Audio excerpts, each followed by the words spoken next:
New Orleans is a city famous for its historic charm and walkable neighborhoods, yet it rarely works like other American cities. Here, neighborhoods sink by up to 2 inches a year, and life depends on giant pumps and levees fighting back rising water. Why did a thriving city end up built below sea level, locked in a battle with its own landscape? The answer starts with a decision that shaped everything to come. In 1718, Jean-Baptiste Le Moyne de Bienville chose a patch of slightly higher ground along a bend in the Mississippi River to found New Orleans. The site was not chosen for comfort or safety. It was surrounded by swamps, prone to flooding, and difficult to access by land. But for the French colonial vision, the river's natural levee offered a narrow ridge above the water, just high enough to keep early settlement dry most of the year. This sliver of elevation, pressed between the river and the back swamp, gave direct access to the continent's most important trade artery. Goods from the interior could flow out to the world, while ships from Europe could dock within sight of the new city's grid. Commerce, not livability, guided every decision. Wealthier residents claimed the higher ground closest to the river, while the less fortunate, including free people of color and new immigrants, settled in the low-lying back swamps that would later become neighborhoods like the Ninth Ward. From the start, the city's shape and fortunes were dictated by its position on a trade corridor, not by the logic of safe or stable ground. At the dawn of the 20th century, New Orleans faced a choice: remain hemmed in by swamps and bayous, or attempt something few cities had ever tried. The answer came from a local engineer named Baldwin Wood.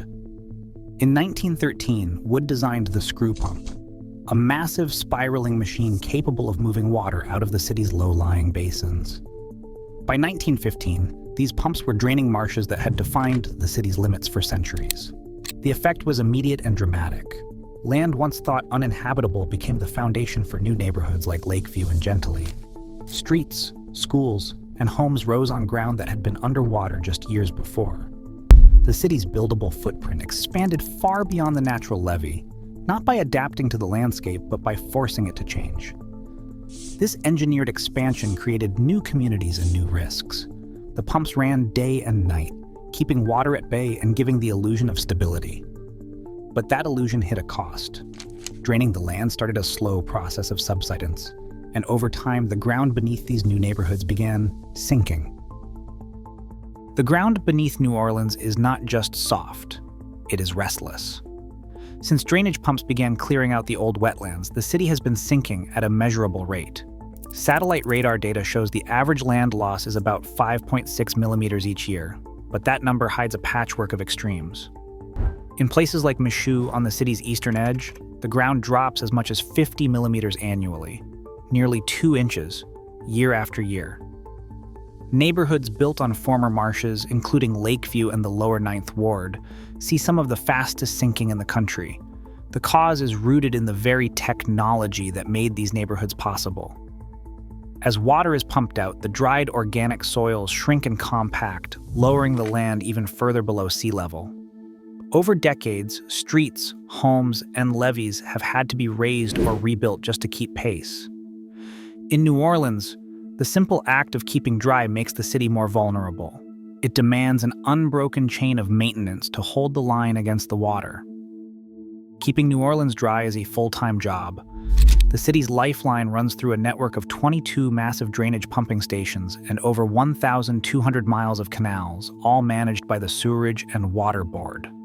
These pumps are not background machinery. They are the barrier between daily life and disaster. Every rainstorm, every high tide, every hurricane threat, the city relies on these machines to move water out faster than it can flow in. But there is a catch. Much of this system still depends on a nearly century-old electrical standard, 25 cycle power, generated by aging steam turbines at the Carrollton Water Plant. While most American cities switched to 60 cycle power decades ago, New Orleans' drainage backbone remains tied to its own historic current. This makes the system vulnerable. A single electrical failure can stall the pumps, and when that happens, water has nowhere to go. There is no natural escape route, only the engineered one. Here, Infrastructure isn't a convenience. It's the only thing standing between the city and the water that waits just beyond the levees. In late August 2005, Hurricane Katrina put every system in New Orleans to the test. As the storm passed, the city's network of levees and flood walls, built to keep water out, failed in more than 50 places. Water from Lake Pontchartrain and the Industrial Canal surged through the breaches, pouring into neighborhoods that sat well below sea level. Within hours, entire communities like Lakeview and the lower Ninth Ward were underwater. Streets disappeared beneath 10 feet of standing water. The pumps that once kept the city dry were overwhelmed or lost power, leaving water with nowhere to go. More than 100,000 residents were stranded or forced to flee, many taking refuge on rooftops or in the Superdome. The disaster did not strike evenly. The deepest floods hit the lowest-lying, poorest neighborhoods, places already isolated by geography and decades of disinvestment. Katrina did not create these vulnerabilities. It revealed them. The storm exposed how survival here depends on every link in a fragile chain, and what happens when that chain breaks. Restoring power, draining streets, and reopening schools brought a sense of normalcy to New Orleans after Katrina. But beneath the surface, the city's basic risks remain. Rebuilt levees and modernized pumps help hold back the water, yet almost every neighborhood still depends on the same fragile chain of infrastructure to function. The daily reality is that one electrical failure or one broken pump can still trigger flooding in areas that sit below sea level. The geography has not changed, and neither has the need for constant vigilance. Efforts to make homes more storm-resistant have reached only a small fraction of residents. Around 4,000 homes, roughly 1% of the metro area, have received fortified upgrades, a standard designed to withstand hurricane-force winds and rain. That leaves about 99% of homes exposed to the next major storm. Recovery has restored daily life, but the underlying vulnerability persists.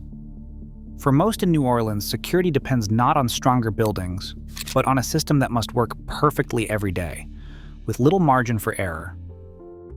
Roughly 40% of New Orleans' revenue comes from tourism, a share far higher than in most American cities. Centuries-old architecture, jazz clubs, and the narrow streets of the French Quarter are not just cultural treasures, they are the city's economic engine. Preservation laws protect these historic neighborhoods, limiting what can be changed or rebuilt. Any plan to raise buildings, widen streets, or install new flood defenses must navigate layers of regulation and public pushback. The very features that draw millions of visitors each year also lock the city into its past, making sweeping adaptation nearly impossible. Changing the landscape risks undermining both the city's identity and its primary source of income. In New Orleans, survival depends not just on engineering, but on protecting the fragile balance between heritage and hazard. In December 2025, a broad coalition of civic groups and local agencies introduced Vision 2035, a 10-year plan designed to confront New Orleans' most persistent challenges head-on. The strategy is built around 5 pathways: expanding economic opportunity, investing in neighborhoods, enhancing regional amenities, sustaining cultural assets, and strengthening the region's narrative. Each pathway is supported by targeted leverage points, from improving transportation links and revitalizing small business corridors to preparing for climate threats through innovation and adaptation. Vision 2035 doesn't separate culture from resilience. It treats them as inseparable, recognizing that the same streets and neighborhoods that attract visitors must also work for the people who live here. The coalition's approach accepts that there is no single fix, only ongoing negotiation between risk, identity, and survival. For New Orleans, planning isn't about achieving stability once and for all. It is about finding new ways to keep the city's story moving forward, even as the ground shifts beneath it. Today, nearly half of New Orleans still sits below sea level, relying on pumps and levees that must never fail. As climate risks grow, the city's daily struggle becomes America's warning. Survival here means relentless adaptation. In New Orleans, resilience is a necessity, not a choice. What future would you choose?